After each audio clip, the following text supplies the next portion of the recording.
Chicken, pork, and beef move over. There's a new meat in town, and it's got people yakking. An ethical butcher shop along Richter Street near Recreation Avenue is serving up yak steaks, burgers, and more. I always compare stuff to cars because that's very easy for people to compare.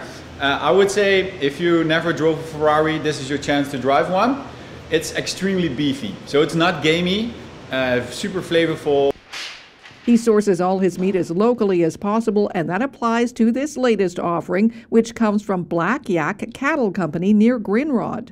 She actually first generation farmer, and she started leasing land from retired farmers, very droughted out land, but by putting up the yak and by manure, by let the yak live on the land came back to life. Of course, with a little bit help of seeding, but no weird pesticides, no weird stuff. So it's very cool that new farmers think like that. Carnist opened just over 6 months ago, and he says the Kelowna community has embraced their ethical food philosophy.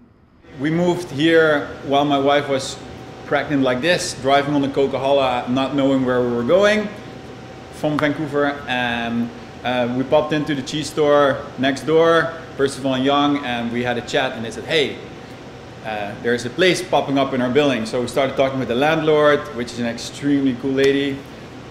She helped us figuring out things. We had to be a little bit patient, so we were looking at other spots in town, but I'm extremely grateful that this happens. Carnist is one of a handful of new businesses that have moved into this stretch of Richter Street, helping to revitalize the area. For Castanet News in Kelowna, I'm Cindy White.